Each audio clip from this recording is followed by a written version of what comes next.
This is quite incredible. Thank you, everyone. Welcome to the Women's Launch. Really appreciate your time today, as well as our three amazing panelists. So for those of you that don't know about Open, Open is an organization that promotes entrepreneurship, innovation, networking through various events and programs that we do throughout the year. And the purpose for this Women's Series is to encourage open conversations on relevant topics that are very, very current today, extremely critical. And this is part of our board's initiative to promote diversity, equity, and inclusion. My name is Tina. For those of you that don't know me, my name is Tina Ho. I am the president-elect. Very proud to be a part of this organization. And just really the goal for us is to educate, inspire, empower the next generation of leaders. And we encourage to have open conversations with all of you, whether, you know, particularly the men, right? This is where we exchange dialogue and ideas and collaborate. So with that, I would like to turn this over to our panelists. If Samina, if you could introduce yourself, and then we'll hand it over to Uzma and Maryam.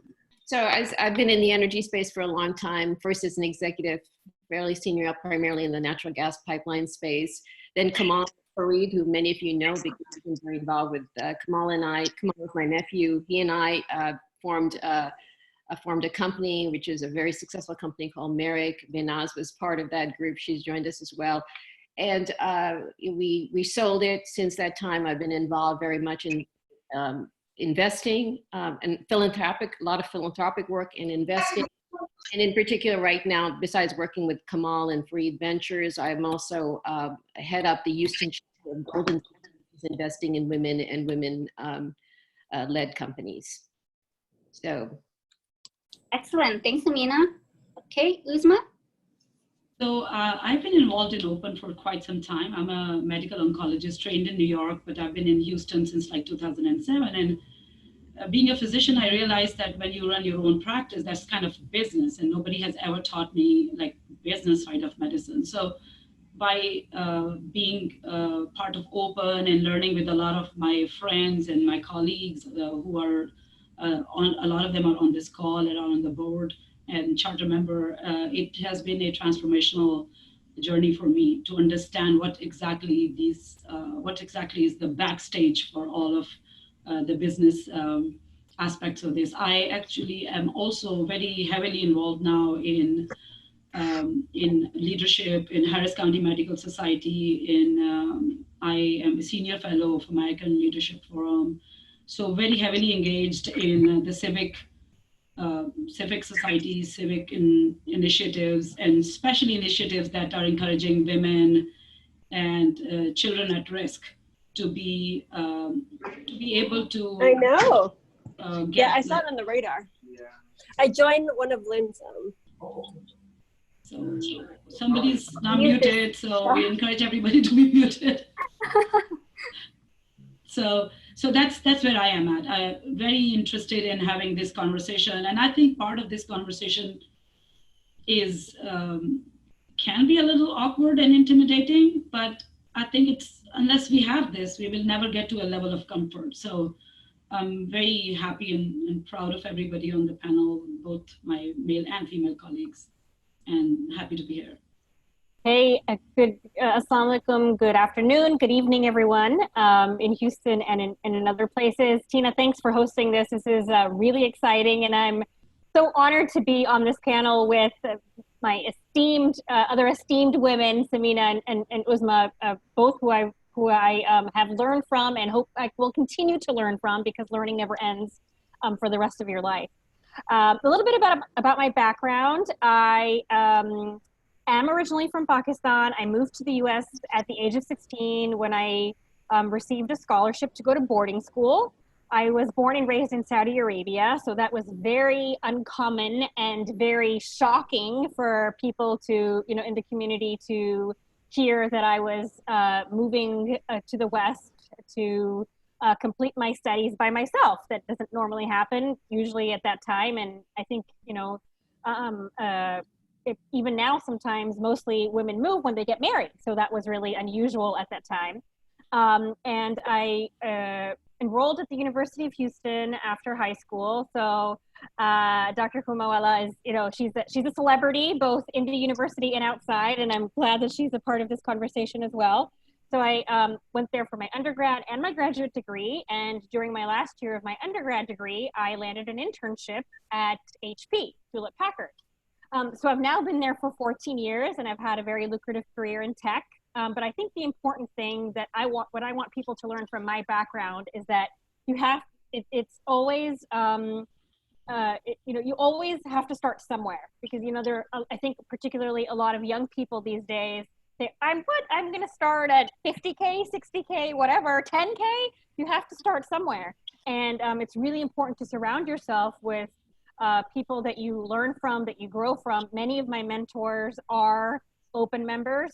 They have been for the last decade, and they will continue to be. Like I mentioned, I never stop learning. So I'm really excited about this series and inviting others to participate, to really take this to the next level. It's a very exciting time. So I'm looking forward to it, Tina. Thank you. So, I mentioned the purpose and the goal, but I want to hear from you three ladies. Why is it important to you to be a part of this initiative? And what is the one thing you hope to see that this program will bring in light of what's going on in our country, our community today? So I'll start. So I think what we are noticing in all the organizations that we are part of, that there is this conversation that we need more women leaders to come forward. And it's not that there are no women. We see a lot of women at the level of volunteers and administrative stuff, but when it comes to leadership, you all of a sudden see a paucity. And I don't think it is a South Asian thing. I don't think it's any one organization's issue. I think it's an institutional issue, so to speak, where there is a lot of work that is now being done on it. McKinsey has written extensively about it. In Atlantic, you can read about it in New York Times, in Business Insider, like any institution that works on equity is like noticing that. So there are to me, the conversation isn't to talk about a problem. That's been done, it's been identified. I think my takeaway would be if we would work on some solutions and opening some doors where we can have further conversations. And like I said, sometimes these conversations can get a little awkward. So what happens is natural defense mechanism, let's not have them, right? Or, oh my God, I may offend a dear friend of mine. So I don't think we can do that anymore. And I also think for us to be part of Open as an organization, we need to be open about it, and we need to understand and start from home. So, I'll invite Samina and Maryam to give their opinion on this. So I think, again, back to when Tina approached me about this thing, I have to tell you, I totally agree with Uzma. There are so many of these organizations and groups. I currently work with the Women's Chamber on the board. We have a launch program for helping women. So I participate in that. What I was really intrigued with is what Uzma touched upon, is open conversation. I've also been working here in Houston in regards to diversity myself, and how do you bring leadership up, diverse leadership, inclusion, all of that sort of stuff. And essentially what it comes down to, because as you said, McKinsey, Deloitte, you name it, Credit Suisse, we've all come out with the reasons for diversity, the importance of gender diversity and racial, ethnic diversity and stuff like that. The issue there is the level of discomfort in this particular area, in the area of inclusion. So as we started talking about this, is exactly what Uzma touched upon, is that could we have open, I love that, open conversations, because if we can start there, the level of bringing issues to the surface. And we before this meeting, we kind of thought about, and we talk about the impact of words, and I'd kind of put down, I said, can we talk about, even things like how our culture helps and hurts us in the US economy, how do women and money, women and, the wage gap, women as caretakers for the whole family, the relationships between men and women, not just at work, but in the social workplace, because it does impact your work. If we can start having those types of, have a forum to start those types of conversations, talk about even mothers and daughters and things like that, I think what we teach our kids, I'd love to participate in those. So it's just a question of the excitement of being around all these cool women. And that was also what drew me to here, and men, by the way. I've always very much respected Absolutely. that I've met at Open. So for my thing was, if we can have that opportunity to speak, and not just women, but women and men to speak, I thought that would really be something interesting and something I want to participate in. And I thought if we can start making breakthroughs to those kinds of respectful discussions where we can talk about awkward and maybe subjects and hear some insights that we normally would not hear, how great would that be? So that's why I thought this is a great opportunity to start something like this. Yes, absolutely. I want to encourage everyone to keep on raising some questions because we will reserve the last maybe 15 to 30 minutes to just open this up to Q&A and open dialogue, because we want to encourage this back and forth with all of you, particularly some of the charter members from within Open. So we have a great question right now from Talib. Can you expand on the level of discomfort? What is driving this issue? That's a great question. Who wants to tackle this? Sure, I think Maryam is next, so let's see it from Maryam. Yeah. It's uncomfortable because it's really hard to have the conversation, particularly about things that we haven't before. We haven't really had those aggressive, uncomfortable conversations about equality. We haven't had, aggressive conversations about, gender and race and not discriminating against various things. So it's, that's why it's, there's that level of discomfort, because when all of a sudden the culture is changing, it takes time for people and take time, effort, energy, and really a culture shift to have that conversation. But I tell you what's really important about what Samina and Uzma said, and I'm going to tag team off of this one here a little bit. I really believe if there is no conversation, there is no progress. We do not make progress unless we're having the conversation, however uncomfortable and however awkward it may be. And it's really, because of that, it's such a fascinating time to be alive. Honestly, this year has been, if you just take a look at recent events, has been such an incredible time, because we are having conversations as a society more than ever, whether it's about industries or race and various other topics. We are discussing topics more and more, which is really bringing new discussions to light. One of the things that I find really fascinating, actually, and I think, Tina, you're gonna touch on this later in the conversation, is it's a very fascinating time for example, women in politics. Samina, you mentioned Kamala Harris, right? So that's one of many firsts. But another one that I like to bring an example of is the New Zealand Prime Minister, Jacinta Ardern. And, again, I'm going to bring this example up because it's a topic of having a conversation, right? The conversation that's going on right now is, wow, it is spectacular how she, as a woman leader, has really, taken a look at the issues that impact not only women, but other policies in New Zealand, such as, for example, gun control, et cetera, et cetera. And she's been such an effective leader in the short amount of time that she's been a leader. But one of the other things that's interesting about her story is that she became the first world leader in almost 30 years to give birth in office. Does anyone know who was the previous one? You'll win a prize. Who was the other world leader 30 years ago to give birth in office? No, it wasn't Queen Elizabeth, but it was actually the Pakistani Prime Minister, Benazir Bhutto. Yes, that was. And you know what?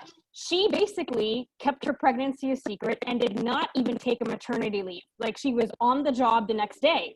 And, after Jacinta gave birth, it became more of a topic in government, in industries, in societies about this issue of not only women but men taking the appropriate paternity leave, which is a big deal in a country like the US, where there's really not much. And now we see many companies, many tech companies, many oil companies, so on and so forth, revising their policies based on this. So, coming back to the original question, you have to have the conversation. You have to bring these things up, what's happening in society. You have to talk about how people are being impacted, because conversation leads to progression and progression leads to change. Can I add to that? I mean, it's such a great question. Why is it uncomfortable? Well, because we get tired too. It's like, I did an open conference for women's leaders back, and I was looking when it was 2014, okay? And I have to be honest with you, are we talking about the same issues again? I mean, frankly, I get bored with the same issues. Talking about the same issues, and it's almost like, okay, you're gonna say again that you have these issues, right? And there's a level of discomfort about bringing those same kinds of concerns up over and over again. And unfortunately, they still exist and they need to be brought up over and over again. How do you do it in a manner that can be engaging and now people just don't turn off because the fact is, okay, here we go again kind of thing. So I was thinking about this thing is, it's like, how do you do this where you can actually have more meaningful, more engaging conversation? I mean, probably Maryam and Uzma and I could probably talk, and Tina and I could, and we have already, right? We can talk forever. The issue is to get the rest of the people engaged and openly talking about, well, I'm tired of hearing this stuff, guys, or you're talking about this thing. I don't see that happening here. I would love to see that kind of conversation taking place. And so I think there's that level of, and there is this kind of, for me, it's a little personal, like, oh, if this is going to be the same thing, are we going to bore people? Are people not going to get involved in it? Well, who wants to participate in that? So the issue also is a level of discomfort in bringing this back up to the core and saying, no, we want it somehow, and we're going to have to just work through it. How do we make this more powerful, more meaningful, more engaged? So I'll add to that. I think there are a couple of points I want to bring to attention. Number one, diversity isn't inclusion. Many times organizations and companies confuse the two.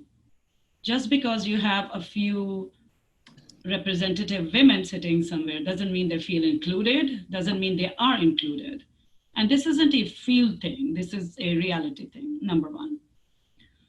Number two, I think there is a general movement towards organizations are actually not looked at very serious organizations if they don't have a serious representation of women, because women are actually more in number in colleges, but when it comes to boardrooms, they are not. I mean, there's like Forbes, and like I said, there are articles after articles. I don't have to bore you with statistics.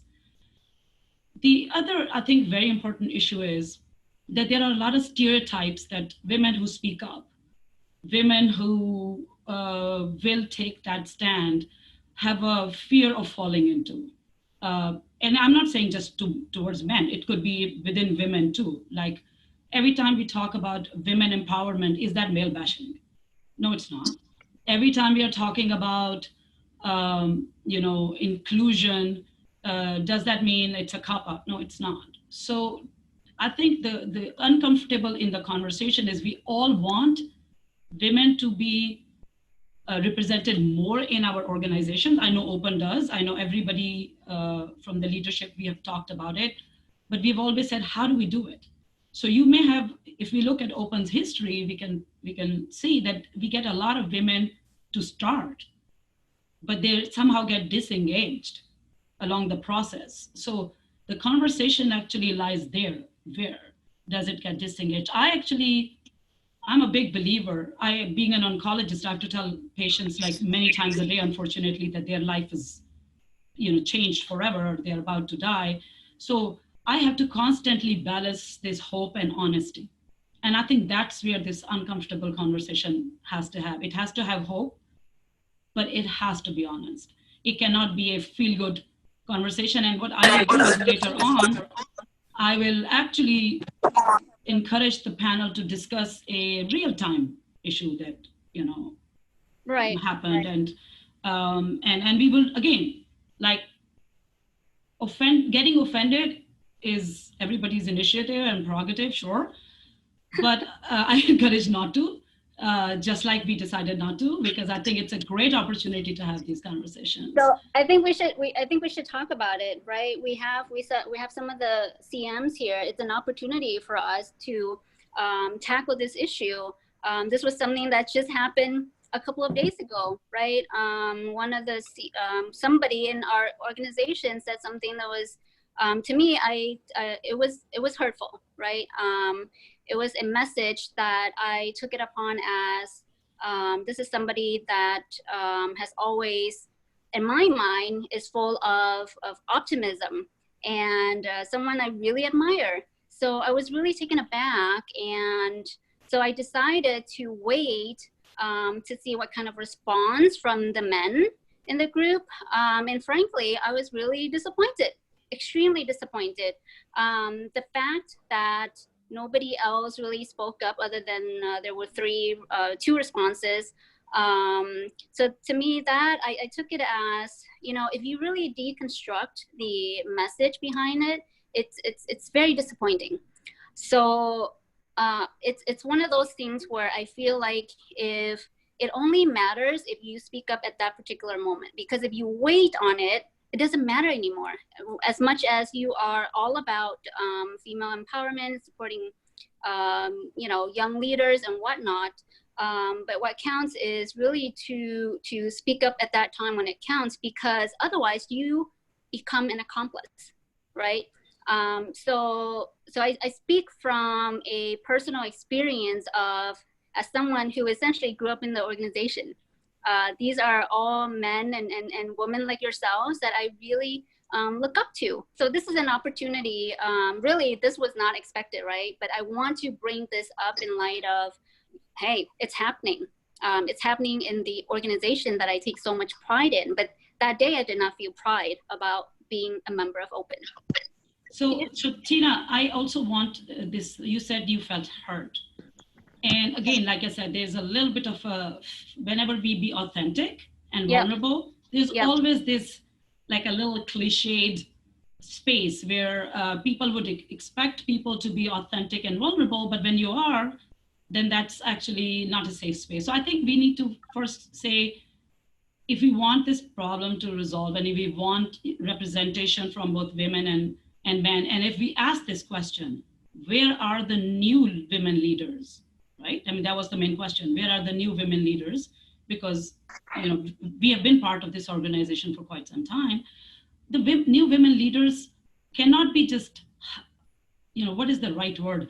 You can't just get a greyhound and put some women leaders and bring them to an organization. You're gonna have to raise them. Like Tina, I have learned amazing things from Open. And so to me, I think there are certain things we need to talk about. For example, these subtleties of messaging.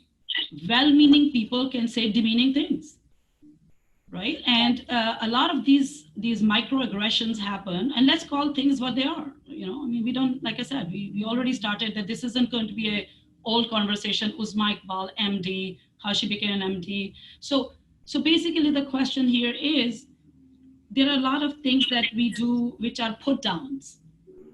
So for example, assumptions, and we can expand on it, like an assumption that something is gonna fail just because it's done a certain way and it hasn't even happened yet. Or the idea or the conception is, so there are some put downs, there's an intimidation that happens. And I'm talking from the point of view of as a teacher, as a mentor for young women. I've worked with middle school, with high school, with undergrad, and with grad school women and men both. And I understand how crushing these things can be. Less so maybe at my level, because I have started to see the bigger picture and the forest view, but very much so. So I would like to get the other speakers' input into this idea of, we think microaggression doesn't happen here, it happens next door. It happens everywhere, so I think it's very important for us to open these conversations. Let's see what, Samina, let's see what your... Okay, so I don't know if everybody else knows what we're talking about here, but so maybe it's important to share. If we're actually gonna talk about it, we ought to share it. So yesterday, Tina and said, you know, I don't know how you're going to take it, but basically there's a concern within the open group. Somebody, at least one of the members, is posted a concern associated with the fact that, you know, the same, the way, and I'm sorry, I'm paraphrasing, but I heard out of it, and it was, I can read it. Great women, but, you know, but basically, you know, it's this, I guess it's like the same old women again, and, you know, are we going to get enough people here? So my reaction to that, the first reaction was initially like, well, cool that they want more women, and that's what we want too. So, you know, we're on the same page there.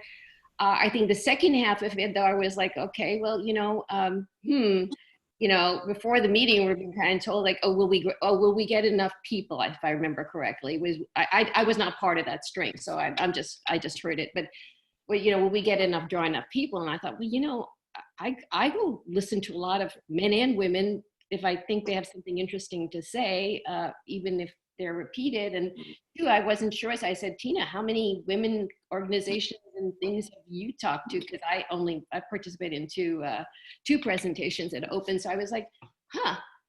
And I was a little bit like, oh, I guess I don't draw people. So there was a little bit of like, you know, like, well, what does that, you know, mean? And would that happen with a guy? Would that, you know, would that take place?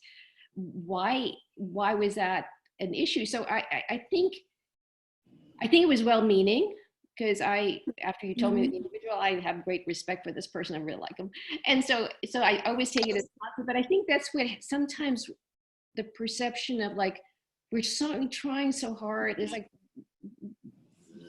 what is it about that this is such a big, here we have all these women events, and it's like, it has to be great, it has to be different women, it has to be a different this thing.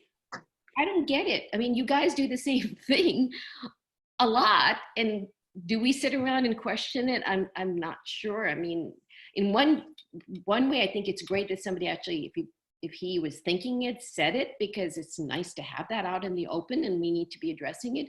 And so my reaction with Tina was great, because here's a real thing that we were a little uncomfortable with. Here's your discomfort again, right? We were discomforted going right into the presentation, thinking like, oh my gosh, you know. In fact, I have to tell you, I said, okay, that's a challenge. Let me go invite a whole bunch of people on, because let's show that we can get more people on this thing. But that's how you react. And here I am, you know, a leader. People ask me to speak at organization, and I shouldn't have to walk into a deal thinking like, okay, because you're a woman that has been on. Turn off bedroom lights. Huh? Okay. I think somebody's not muted, but I think, you know, you should not have to feel that way. Because unfortunately, because we are some women, we do get selected to talk quite a bit, and that is a good or bad or whatever it is. Certainly like to see more women leaders in it, but it is disappointing that you're perceived that way. And also, I mean, I want Maryam to comment on that too, but I think it's not just I mean, I know there's always been this saying, it's the thought that counts. I think it's the actions that count. I mean, it's the thought that counts has been maybe a hallmark tagline, but it's the actions that count. It's not only the action of the people who say things that can be, it's all perception. You could say, I didn't mean it. It doesn't matter. If it hurt somebody, it hurt somebody. And it's not even like we are crying here, like teary eyes. It's one of the doors that if we can, with this conversation, open for other women to come and say, this organization, I see a lot of young women and men on this chat, I mean, in this conference. If they say, okay, here, women and men, like adults, can sit together and talk to each other about these tough issues, this is the organizations I want to be a part of. And that's where I want to, but to say things which are, you know, for example, like, I mean, the whole idea of microaggression, like to tell somebody, sweetie, you know, honey, spectacular, busy, you know, sure, but I think this is not to make little of it. These are serious things, too old, too loud, spoken too many times.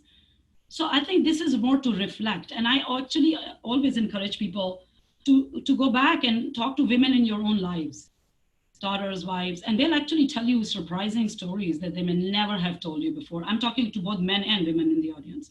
And then tell them. And I think the other thing which is extremely important is to call things out when it is being said. Because if we remain in our royal denial, guess what? This is not going to get better. Maryam, your opinion on it? Yeah, sure, Uzma. And actually, I'm going to transition a little bit because I know Tina wanted to talk about, women in leadership, which is also one of the themes and the topics of today's forum. But you touched on it a little bit, Uzma, about as a woman in leader, or I think maybe Samina did. Do you get treated differently? And so one of the things that I've learned, so I manage teams, various teams, both in the United States and for the first time over the last couple of years, I've managed a team based in Taiwan. And so, as a woman, as a leader, period, woman or man, I think you learn a lot about being a leader. One of the first things that I learned about how do you lead with influence versus leading by fear. And I think that's particularly actually a little different for women, because I'll give you an instance. For example, when things are get stressful, as they do in all organizations, I really hold people accountable. That's one of the things as a leader. It doesn't matter who you are, right? Whether you're a man, woman, whatever race, whether you're based in Taiwan or you're based in the United States. People should be held accountable to the work that they do. And when things don't happen, or when there's, their accountability comes into question, I'm very direct. And sometimes I get the feedback, Maryam, you're too direct. You shouldn't be doing that. And that's my response is, oh really? Would you tell our VP that? Or would you tell so-and-so that who's a man? No, you would not. I know you would not, because we've been on the same calls and I literally mimic the same behavior of accountability, which I believe is a good one, right? Done with respect, but it is important, in my opinion, as a leader to hold people accountable and to hold your organization accountable. And if I do it the same exact way as somebody else that's perceived to be really inspirational and really a great man, sometimes I get the feedback, oh, you're too direct, you're too harsh, you need to soften down a little bit. So I do see some of those things as a woman leader, and you just have to really, Uzma, as you said, you got to call it out. And in the times that I've called it out, oh really? Would you have said that to so and so? Sometimes I get dead silent, which I find pretty funny. But again, it's about having the conversation. It's uncomfortable. It's uncomfortable for me sometimes. It's uncomfortable for the receiving person. But as we talked about earlier in the dialogue, you have to have the conversation. You have to really bring these things to the table. Otherwise, you're not going to make progress. Right. So Tina, just a comment on that. So none of this conversation means that if you want to come and give an honest feedback, you can't. Because if somebody comes and gives an honest feedback to a woman and say, okay, this is what I felt, now you should all be worried, oh my God, this is going to be taken as this, that, and no, not at all. There is actually, there are blueprints for these things. For example, I'll give you another example. And by any means, this is us being vulnerable and authentic for young women and men, and equally aged women and men on this group. So I served on the board of Open also for 2 years. So one of the board meetings, I was like, this is one of the other things, the only, so you are the only brown woman, the only Muslim woman, the only Muslim with hijab, So and it was a breakfast meeting. So everybody was sitting, so I was sitting too, and I was enjoying my coffee because it was great. And somebody mentioned, oh, you are here, who's cooking breakfast for your husband? Okay, so let me tell you that. So let me just walk you through this, for the sake of giving real-time examples. It's actually a very logical question that if I'm sitting with you guys, who is cooking breakfast for my husband? But that's not the intention, and that's not anybody's actually immediate business in the business of things we are doing, who's cooking breakfast or dinner at what time for who. Now, I am resilient. I can take this and I can process this, but a lot of people, this is a turnoff. And it is actually demeaning, not because I wasn't cooking breakfast for my husband. I mean, I tell you, all the men in my life know exactly how to make breakfast because I have to do a lot of these things and I am not there for making breakfast for them. But I'm telling you these things are, if you unpack them, they are derogatory and they are put downs. So to me, it isn't about a bash an organization, bashment, no, not at all. It is more about, let's be honest about this. If we want women, not just women coming through our doors, if we want women to come through our doors and thrive in our organization, then let's set the culture and let's open the conversations and let's have tough conversations and realize that how are we going to, I call them intimidation huddles. When there's a group of people standing with a net worth of several billion, and there's a new intern walking in, it's intimidating. So opening it up is actually very, very important. Yeah, I think if I may add to that, I think the issue is for all of us, somehow we've gotten deadened by this stuff, you know, and we hear about it, and even like Tina called me, I just kind of laughed, you know, I was like, okay, so, you know, what else is new? But I too reacted with, but let's not let it go. Let's not let it go, right? The issue is not to be angry or irritated or jump on somebody. I mean, that's not the point. The point is that we've all gotten kind of deadened by this stuff. It just happens in front of us. We'll sit in a conference room and a woman will speak and another guy will speak up on top of her and just interrupt her, and we'll forget about it because we see it happen so often. When we started this conversation, somebody said, you know, this is a time of change, and, you know, you'd like to think it is, but that's where the awkwardness comes in, is that I guess through this conversation, we're trying to be undeadened by this stuff. We're saying that, okay, let's just stop here. Let's hope that the people who are on board in this conversation all want to be more sensitive. And sometimes it is a little bit more sensitivity and people are like, oh, yeah, you're too sensitive. But the issue is we have to become more sensitive to these issues. And I think it goes both ways. I mean, I'm certainly, you know, and we have to be open to hear how we react also. But that's what I think is really needed right now to make the change in organizations, because unless it becomes internalized and we individualize, where each person is more recognizing, and certainly the leaders are very aware of this stuff, and they take it. I don't care what McKinsey says, the bottom line is diversity. I don't care whoever says, it's not going to change. And what we'd like to see, and I think what Tina was heard about, was she said, you know, I want to see other people step up. So it's like, okay, so somebody said something, but it's not just me feeling it. I want to see other people step up. So we're hoping to raise that level of sensitivity so that people are all kind of working towards this inclusion, where we are starting to include more, you know, certainly more women, which is what we're talking about here, but all of us really engaging.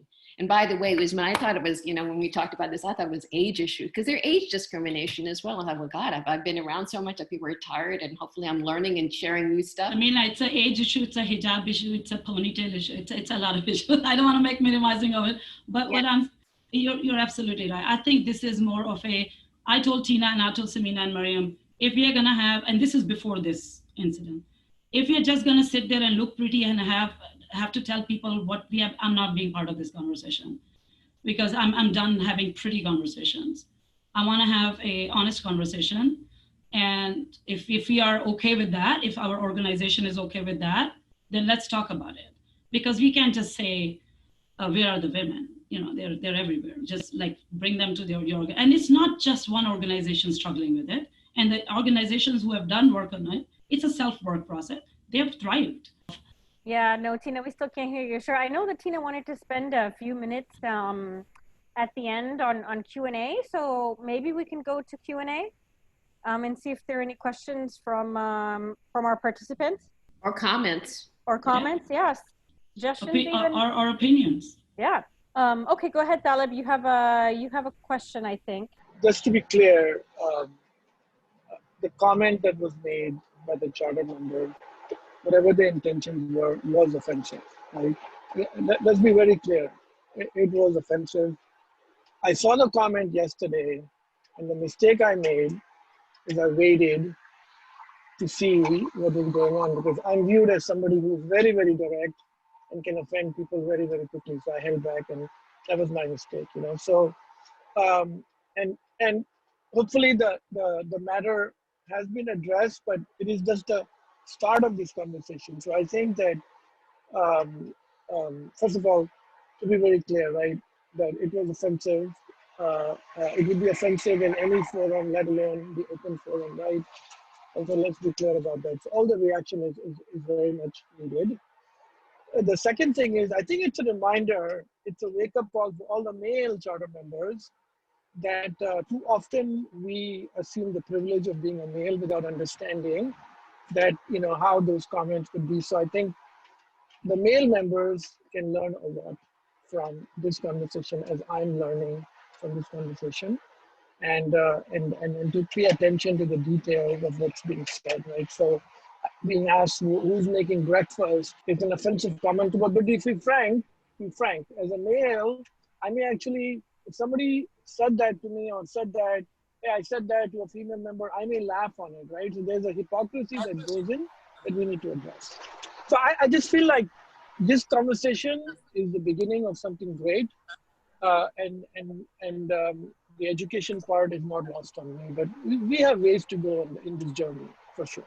I would ask that you guys, and I use guys just as I always do, but I would ask that, you know, we continue hammering on this, but let us give us some tips on what we need to be doing to look out for stuff like that, right? So that we are aware that something ridiculous is happening, you know, and that we can act upon it. So I'm going to thank you, Talib, for what you just said, but I'm going to, it's the tips are just the social justice, be nice tips. There's no special tip to be sensitive to a woman, which is any different than sensitivity towards an LGBTQ or a African American, men and women of disabilities, age. So technically speaking, I think the tips are the same. Be sensitive, be open, learn from each other, have difficult conversations, and be aware of what is being said and actually what is not being said, because both are very important. When you are supposed to speak up and you're not speaking up, and none of the women in the speaking panel, I would say we were like not really, I don't think it was a heartbreaking thing. It was like, just like, because we hold each other at such high regards that, you know, the disappointment can come naturally, but it wasn't even a disappointment. I think it was just a learning opportunity, and we all actually learn from each other, the four of us in our conversations with it. And it isn't about a person. It is not. It's about an issue. So we do not want to make it about a person at all. It's about an issue. And I think we will be hypocritical if we danced around the comment and didn't address it. So that's why we addressed it, not to sideline anybody or not to humiliate anybody or not to put ourselves in a gotcha moment. No, it's not. It's more about an issue so that people can really understand that this happens. It happened, not happens next door, happened here. So and that's what it is. All right, thank you, Uzma. Thank you, Talib, for your comments. I want to transition to Felicia. Felicia put something in the chat that would like to either comment or go ahead, Felicia. Great. So we have a few minutes left. Are there any questions or comments from our audience members on, as well as our charter members? Yes, Anwar. Excellent. Hi, Anwar. Okay. I came in late because I was on another open Zoom call, Open Toronto. So I broke away from them to join this, and I think I missed the first part of it. So whatever I'm saying may be a little out of context. But anyway, what I wanted to share with you is one of my very good fortunes is to have a very wonderful daughter who is a very strong woman who puts me in my place at all times. So during this whole Black Lives Matter debate that has been taking place, I learned a new term. One of my neighbors who is white, he said that he's a recovering racist. What it meant was that he was a racist, and now he's beginning to learn more about race relations and how he's changing himself. That's hilarious. So with that, I think that we as men have to recognize that we should aspire to be recovering misogynists. And I did not realize how misogynist I am until I'm called out by my daughter. And that's what I meant when she puts me in my place. And I'm learning a lot from her. So my daughter lives in England. So she has 3 strikes against her. 1, she's a Muslim. 2, she's a woman of color. And 3rd, she's an American. So, and how she has learned to navigate working in a big multinational, and now she's working for British Telecom. So really what I'm really saying is that we as men also have to take responsibility for our own actions. And I've learned a lot from my daughter in that respect. So I'll advise all the men on this panel to listen to their daughters. And one other interesting thing I'll tell you, that I was on another Zoom call, and there was 2 women on that call. And my wife was listening in as I was talking. And after the call was over, she called me out and she said, you know what? You were talking over the women. And I'll tell you, I was so embarrassed. I immediately shot off a apology text to them. So I think we never realize what we are doing. That's the point. And then you have to be prepared to take criticism and have somebody call you out. And they can only call you out if you are prepared to listen to that. And I think that is really important for men to understand, not to make it a matter of pride for themselves. Wow, thank you, Anwar. That was great. Thank you so much. That was much needed. It's nice to hear that, and it's important to, whenever these issues come up, it needs to be acknowledged and addressed. So really appreciate your comments. Okay, so we have 3 minutes left. I had a bunch of questions for all of the panelists, but obviously. Did we ever hear from Felicia's question? Tina, can I get 15 seconds? Yes, go ahead, Imran. Yeah, look, as a charter member and a longtime participant in Open, I myself was embarrassed about what happened. But again, and I'm sure I have made similar mistakes in the past. Part of it is cultural, part of it is, we live in changing times, and each one of us, we evolve at our own time. But again, the other thing we have to look at is we have 2 charter members on this call that have been with Open for a long time. So, I like to think that, we have a lot of progress, right? But at the same time, it just shows us, hey, we might want to pat ourselves on the back, but we still have a long way to go. Yeah, we have some long ways to go. What happened to Felicia?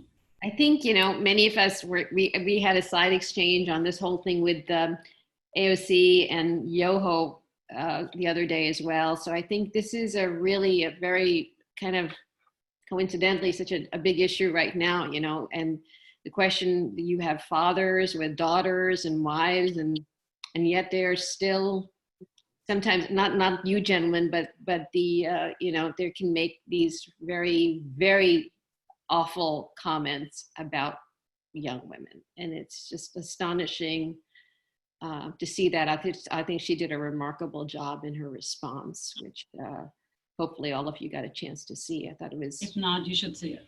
Yeah. Any other questions or comments? I know we're reaching up to the top of the hour. Tina, are you going to ask about, we wanted people to also share conversations, like what do they want to talk about in future? We'd love to get comments back, right? Yes.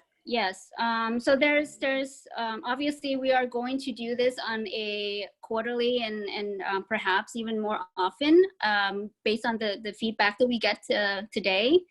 So we invite you to, give us your comments, suggestions on what sort of topics. And and the point of this is to engage other women, young men, and everybody, you know, from a local community perspective, right? So the idea is for us to be able to work with other people and grow the organization. And the idea is just really to elevate and uplift other, everybody, women in particular. Actually, we have someone who's very young, who is part of our EL group, our Emerging Leaders group. She says, this is Hira, great conversation. I think that it's high time that we as Women Talk start talking, taking actions along with dialogues like today, bringing more women to open and allowing them to be in a leadership role could be a great start. You know, I think young women having great role models, and obviously I look up to you, Uzma, and Samina from afar, and it's great to have this opportunity to work with both of you. Obviously, Maryam is a good friend of mine, but the goal is to be, you know, to serve as role models. This is the type of servant leadership type of role that oftentimes a lot of us take on. And obviously the feedback from the men are extremely critical, in a very positive way, right? Or it could be constructive, but I think obviously we have a lot more to discuss. Tina, just Hamza has a question where he says, give leadership advice. I think that's what he means. I'll just like comment like a second on that. My only thing is that leadership isn't one kind, isn't just control and power through. There could be servant leadership, there could be leadership leading from the front, behind, sides, however. So acknowledge people for the style of leadership they have and grow them in their style rather than converting everybody to one style fits all kind of leadership, which is comfortable for people. So I think that's one way of opening up this leadership to let people know that, especially young women and men, that you just don't have to transform into a specific formula to be a leader. You can hone in on what you have natural and learn new things and like techniques to develop that. Now, we were going to be talking about leadership. We kind of pivoted a little bit, so hopefully you guys. Just a little. But we thought this was an appropriate start to our conversations, but we hope to have many more conversations, in particular about, you know, getting leadership, true leadership, as Uzma pointed out, recognizing it and building it. So extraordinarily important topic. Thanks for reminding us that is one of the reasons that we formed this group to talk about that. Great. So there are more things. I guess there's more questions, but our time is up, unfortunately. We'd love to, you know, continue this conversation next time. So please stay tuned. And again, thank you to all of the amazing women. And I can say amazing because I really mean it. You are amazing. And thank you to all of the CMs that tuned in today. You know, you guys are a part of this initiative. I mean, we all need each other, right? So thank you again, and then thank you to all of our guests. Please visit our website, openhouston.org. Sign up and stay tuned for the next event. Thank you, everyone.